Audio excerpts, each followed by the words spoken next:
What they say, I'm not sitting there. And now, ladies and gentlemen in attendance, and boxing fans joining us around the world, it's showtime! Ryan's ready for Tank? No. Oscar, my little boy. Tank is a beast. Tank is a beast. Tank is a beast. Welcome to Big Faces Worldwide, where we talking nothing but this boxing, man. What's good, fam? Hey, listen, man, what you just listened to, that was promoter of Ryan Garcia, man, Oscar De La Hoya, being asked, do you think Ryan Garcia is ready for Gervonta Tank Davis? And, you know, Oscar's answer was no. Tank is a beast.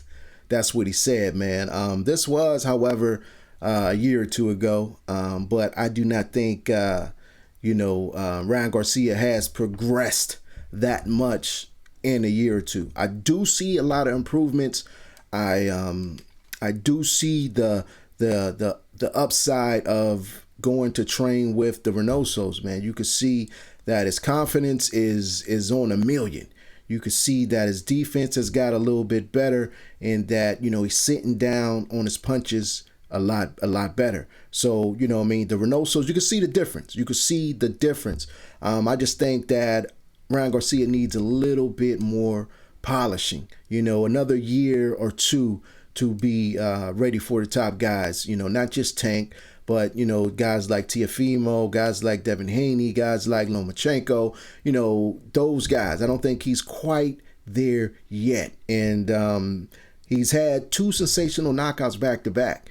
And, you know, we weren't able to really see, the development of Ryan Garcia, in my opinion. Ryan Garcia is a very, very good fighter. I think he has a very bright future ahead of him. I just hope that, you know, he's not rushing, you know what I mean? He's not rushing into something that, you know, he'll later be, you know, regretful about, you know what I mean? I do think Tank is, undisciplined. You know, I am a big Tank fan, but the boy is not a disciplined fighter, man. He does not live the fighter's lifestyle. And Ryan Garcia may be calling him out because of that, you know what I mean? Because Ryan Garcia is getting very disrespectful with Tank. He says he's going to get even more disrespectful, but everybody who puts a camera in Garcia's face, he's calling out Gervonta Tank Davis.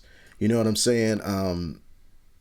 And I don't think Tank's taking him seriously. You know, Tank's laughing and giggling. You know what I mean? He's saying to the people that, you know, I'm trying to let him mature, trying to let him, you know, become a complete boxer before I destroy him. This is what Tank's saying.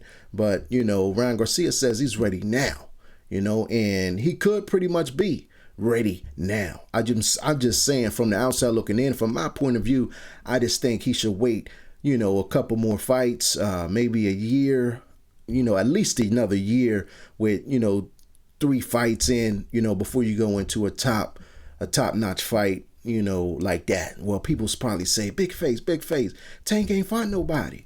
What makes you think Tank got all the skills? You know what I mean? That Tank's gonna be this dominant figure. I say that because the eye test, you know, the eye test. You can look at the way a fighter dispatches lower level fighters and you can see the skills that they possess. Now, there's no doubt that Tank is a power puncher. He has 23 wins with 22 knockouts. So his power cannot be denied. You know, whether who his opponents was. You cannot knock out every guy like that and, you know, and be some type of bum. You know what I mean? A lot of people get on Tank because of the performance he had with Yorkis Gamboa. But, you know, what I got to remind people is I go back and forth with people on this subject a lot. And I say Gervonta Davis won pretty much every single round in that fight. Gervonta Davis knocked Gamboa down 2-3 times in that fight. Gervonta Davis hurt Gamboa multiple times in that fight. And then Gervonta Tank Davis got Gamboa out of there in the 12th round. So if that's a bad performance, I'll take it.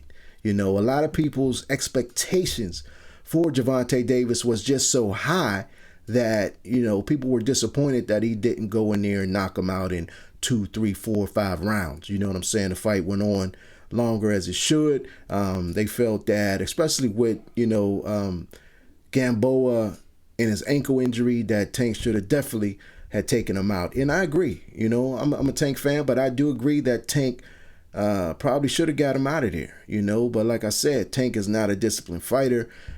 He had trouble making the 135-pound weight limit, and this was his first fight at the weight. You know what I'm saying? How do you have problems making the weight when you just moved up? Your first fight at 135, and you got to wait 2 hours to come back and make weight. That tells you right there that, you know, something wasn't right with the training camp. Something wasn't right with the preparation, man. And his trainer, Calvin Ford,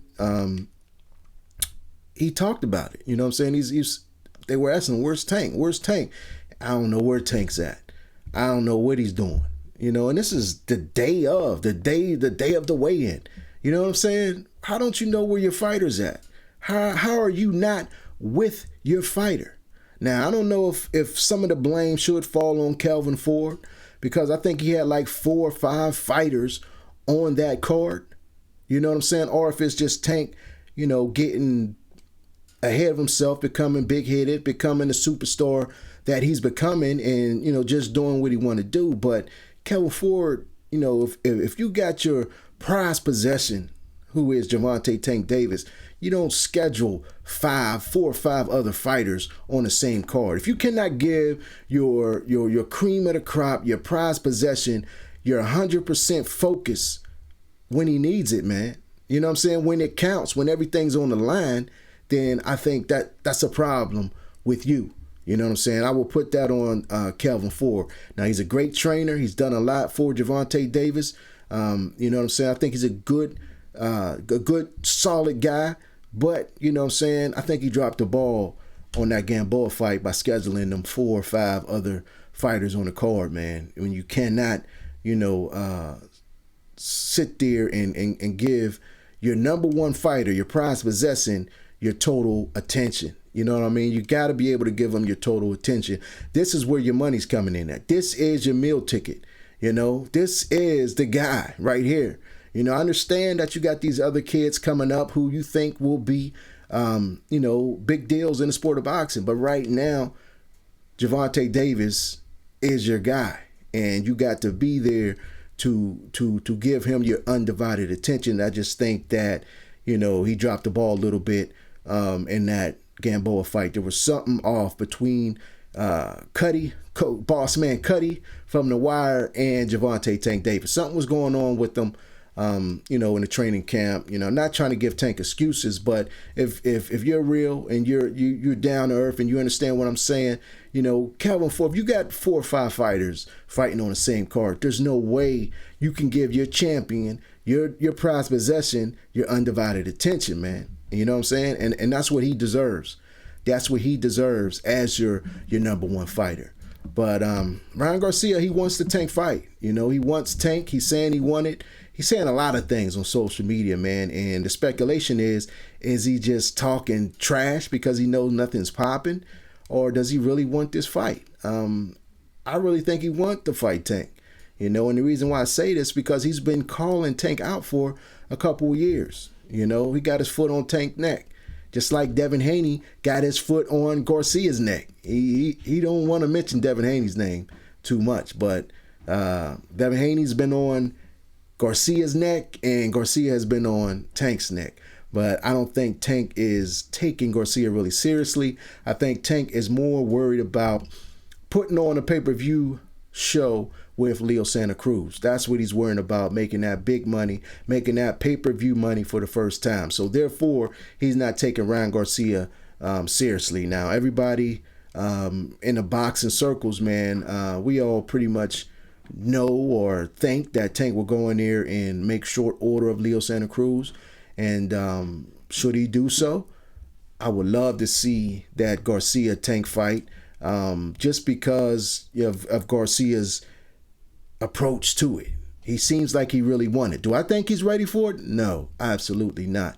But just because of his attitude, just because of his courage and the way he's talking like he really won it, hey, let him fight. If he wants to fight, let him fight.